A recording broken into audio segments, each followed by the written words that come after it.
In the deepest reaches of the Appalachian Mountains, there are stories whispered only when the fire burns low, stories that even seasoned locals refuse to confirm out loud.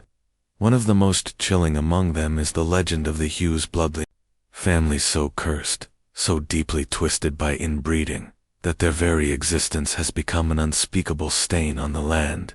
Unlike the cannibal clans often spoken of in hushed tones, the Hughes family's depravity didn't just manifest in the body, it rotted the mind itself. It begins with a sickness. Generations of intermarriage among the Hughes clan bred not only physical deformities, but something far more disturbing, an affliction that warped their perception of sound and language. By the late 1800s, people living in small mining towns near Hughes Hollow reported hearing strange voices in the forest mimicked perfectly, as though their own loved ones were calling out to them. Hunters would follow those voices into the trees, chasing what they thought was their child or their wife, only to vanish without a trace. What the survivors described was worse than death, whispers that multiplied, echoing endlessly, pulling them deeper into the woods until they could no longer tell what was real. The Hughes didn't simply kill. They toyed with their prey. The earliest official record comes from 1897, when two surveyors entered the region to map the expanding coal industry. They reported seeing pale, skeletal figures darting through the tree line, moving faster than should have been possible. At night, their camp was surrounded by voices that seemed to come from everywhere at once, children laughing, women screaming, men shouting their names. When one surveyor finally broke, he wandered into the dark, never to return. His partner barely escaped, babbling about faces that weren't faces and mouths opening wider than humanly possible. His notes, tucked into a small leather journal, became the first written evidence of the Hughes madness. By the early 20th century, the Hughes bloodline had retreated deeper underground, into the abandoned coal shafts that riddled the mountain. Locals swore that the tunnels echoed at night, carrying voices that didn't belong. Explorers described hearing their own words repeated back to them in perfect tones, sometimes before they'd even spoken. And when they fled, they claimed they weren't just being chased, they were being herded, led deeper into the earth by disembodied calls, until the darkness itself seemed to close in on them. It wasn't long before the mine became known as the mouth of the Hughes, and it's here that the line between man and something else begins to blur.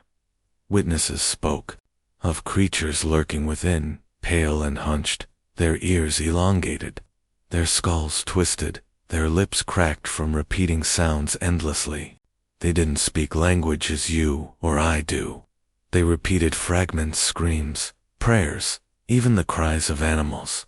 To hear the Hughes was to hear madness, but the most chilling detail came from those who survived close encounters. The Hughes, they claimed, could not only mimic voices, they could enter your thoughts, making you believe you heard someone behind you when no one was there. One hiker in the 1930s described being stalked for 3 nights straight. Every time he tried to sleep, he heard his own mother's lullaby sung faintly in the distance. By the 3rd night, the singing was coming from directly above his head. When he awoke screaming, claw marks covered his tent, but no one was there. This wasn't mere survival instinct. The Hughes weren't just hunters. They were predators of the mind. By the 1950s, government interest in the area peaked. Files later declassified revealed a small team of researchers sent to investigate the unexplained disappearances. Armed with tape recorders and maps, they entered the tunnels. Only 2 returned. Their testimony was immediately sealed, but rumors leaked out. They spoke of voices that didn't just echo, they overlapped, as though an entire chorus was speaking at once. The deeper they went, the less the words made sense.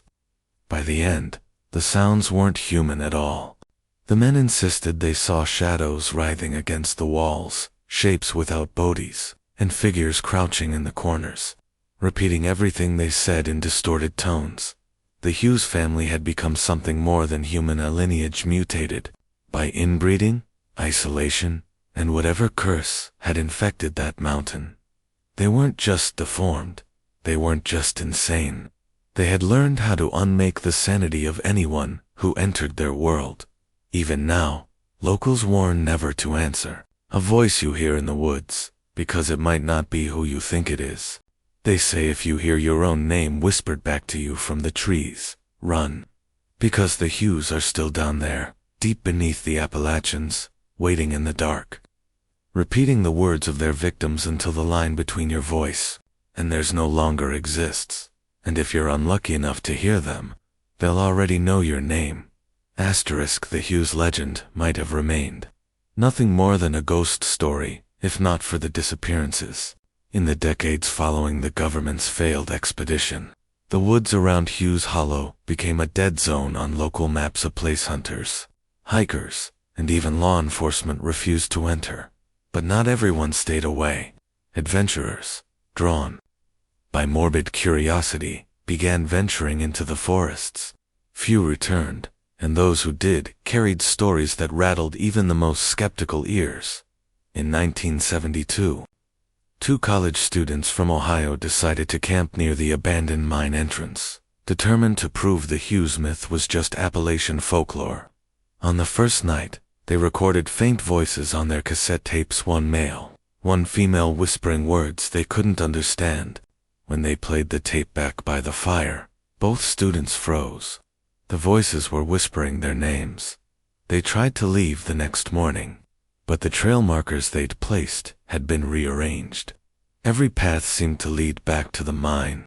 On the third day, only one student stumbled out of the woods. He was incoherent, scratching his own ears bloody, screaming that he couldn't shut them out. His friend was never found. Authorities dismissed it as a tragic accident, but the surviving tape, which circulated briefly before vanishing, carried something far darker at the end of the recording. After the panic and shuffling footsteps came the sound of laughter, high-pitched, mocking, and inhuman. Locals say the Hughes had learned to adapt. No longer confined to the mine, their reach extended outward, using mimicry to draw in anyone foolish enough to ignore the warnings. Hikers reported hearing crying children in the distance. Hunters swore they heard their own dogs barking from deep in the trees, though the animals were tied safely at camp. Some claimed the Hughes could even mimic the sound of their rifles being cocked, luring them into ambushes. And each time someone disappeared, more voices joined the whispers. By the 1990s, amateur investigators and urban explorers began posting about the Hughes Hollow online. Forums lit up with theories. Was it a genetic mutation? A government experiment gone wrong? Or something older, something supernatural feeding on the isolation of the bloodline? One video, uploaded in 1998 and quickly removed, allegedly showed a figure crouched in the mine entrance, pale, hairless, its head cocked unnaturally to the side. It opened its mouth and released a chorus of overlapping voices, men, women, children, all speaking the same words at once. "We know you." The uploader vanished 2 weeks later. Even seasoned investigators refused to go back. One paranormal researcher, known only as Keller, described entering the woods with 3 others. He carried professional audio gear, determined to capture proof of the Hughes. His final recording begins with nervous laughter, followed by footsteps and light conversation. Then comes silence, broken by Keller's own voice asking a question he swears he never spoke. "Do you hear me?" His team insists he was standing next to them, mouth closed, when the voice was recorded. Seconds later, all 4 fled the forest, in panic, leaving their equipment behind. The Hughes legend became darker in recent years as patterns began to emerge. Missing persons reports revealed clusters, groups of hikers vanishing during hunting season, campers disappearing in late summer. Almost all of them were last seen near abandoned shafts or caves. Survivors consistently described the same details: whispers growing louder at night, familiar voices calling from the trees, and a sense of being watched by something not entirely human. One chilling account came from a volunteer search and rescue worker in 2011. While combing the woods for a lost teenager, she heard the girl's voice crying for help. She followed the sound for nearly an hour, pushing deeper into overgrowth, until she realized the calls were circling her. No matter where she turned, the voice came from behind her. Terrified, she radioed her team, but when they played the transmission back later, her words had been overlapped by a faint whisper repeating everything she said. The missing teenager was never found. The worker resigned the next day and refused to speak publicly again. What makes the Hughes so terrifying is that their horror isn't rooted in brute force or bloodshed alone. It's psychological. They invade your senses, peel apart your trust in reality, and turn your own thoughts against you. By the time you realize you're not hearing your friend, your child, or even yourself, it's already too late. Some Appalachian families believe the Hughes are no longer entirely flesh and bone. The caves, the isolation, the inbreeding, it warped them into something else. Entities that live between sound and silence, feeding on confusion and fear. Locals swear that even today, if you wander too close to Hughes Hollow, the forest grows unnaturally still. No birds, no insects, just silence. Until you hear it, a whisper carrying your name, drifting just behind you. And if you answer, that's when they come. Asterisk, the deeper one looks into the Hughes legend, the more unsettling it becomes. What began as whispers of an inbred family hiding in a mine has grown into something far more complex and far more terrifying. While locals share their stories in hushed tones, there exists another layer of evidence, buried in archives and government records, that paints an even darker picture. In 1949, just 2 years after the failed military expedition into Hughes Hollow, a classified report was filed under the Department of Defense, titled Project Echo. It detailed the potential use of acoustic manipulation phenomena as a weapon. The report included transcripts of soldiers who claimed the Hughes family could mirror voices, replaying commands and confusing units in the field. While much of the file remains redacted, one chilling line remains untouched. Exposure to the Hughes resulted in complete breakdown of chain of command within 30 minutes. That wasn't the last time the government tried. In the 1960s, during the height of Cold War paranoia, a small team of operatives attempted to retrieve biological samples from Hughes Hollow. They brought state-of-the-art recording equipment, Geiger counters, and tranquilizers. None returned. Their radios transmitted for nearly 6 hours before going silent. What was captured during that time is still whispered about in conspiracy circles.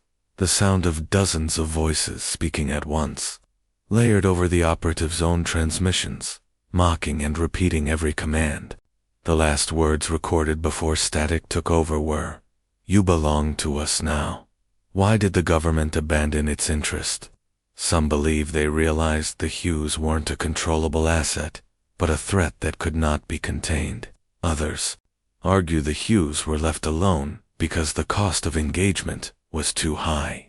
Whatever the reason, official records end abruptly after the 1970s, as if the government simply stopped acknowledging Hughes Hollow existed at all. But silence didn't mean safety. In 2003, a spelunking group ventured into the caves near the hollow, unaware of the legend. Their story comes not from survivors, none returned, but from the camera equipment later recovered near the entrance. The footage is grainy, but clear, enough to show what happened. At first, the group jokes and laughs, their headlamps bouncing against the cave walls. Then, faintly, a woman's voice calls from deeper inside. One of the men immediately reacts, saying it sounded exactly like his sister. None of the others had ever met her. The group pressed forward, ignoring the growing unease, until the laughter returned. Not theirs, not human. The camera shook violently. The light caught something pale darting across the rocks, and then blackness. The final frames show the lens cracking as if struck by something from above. The bodies were never recovered. Those who study Appalachian folklore often compare the Hughes to wraiths or mimics, entities that feed on confusion and terror. But the most chilling theory suggests that the Hughes are no longer a family at all, but a hive, collective consciousness born from generations of inbreeding and isolation. Their minds fractured and reassembled, forming something alien that uses human voices as bait. Every missing hiker, every lost child, every curious investigator, they all become part of the chorus. Locals believe you can still hear them if you stand at the tree line near Hughes Hollow after dark. The forest is so quiet, it hums, and then comes the sound not of strangers, but of people you know. A mother's call, a friend's laughter, a child's cry for help. And if you step forward, just one step, they'll take you too. A chilling detail ties this all together. In 2018, a forestry worker surveying the area reported stumbling upon a collapsed mine shaft. Around its entrance, he found dozens of crude carvings etched into the stone faces, distorted and twisted, each with a gaping mouth. When he shined his light inside, he swore he saw movement. A cluster of pale figures huddled together, there, mouths opening and closing soundlessly. He fled and never returned. His supervisor filed the report as stress-induced hallucinations, but the worker quit the following week and left the state entirely. And so the legend endures. The Hughes aren't like the Harlows or the Parkers, bound by bloodlust and brutality. They are something different, something worse. They don't hunt you with knives or teeth. They unravel your sanity, lure you deeper with the sound of your own life, and consume you in ways no one truly understands. To this day, hikers still vanish in the hills of West Virginia. Authorities chalk it up to accidents, exposure, or animal attacks. But those who know the legend whisper otherwise. The Hughes bloodline has not died out, it has spread, multiplied, and adapted. Some even claim that the voices have been heard miles away from Hughes Hollow, as if the family is no longer bound to a single place. If you find yourself in the Appalachian woods at night, listen closely. If you hear nothing at all, turn back immediately. But if you hear something, your own name, spoken in the familiar tone of someone you loved, don't answer, don't follow, don't even look back. Because if you do, you may never escape. The voices of the Hughes. Asterisk, if you thought the Hughes legend was unsettling, you haven't seen anything yet. Appalachia is filled with hollows and hidden families whose stories are darker than anything Hollywood could invent. What if the Hughes weren't the only ones who learned to twist the human mind? Make sure you subscribe and turn on notifications, because in the next video, we'll uncover another Appalachian clan whose horrors go even deeper than this one. And tell me in the comments, do you think the Hughes were human at all, or something that became more than human? Your theories keep this community alive, and I'll be reading every single one. Until next time, keep your lights on, and never trust the voices you hear in the dark.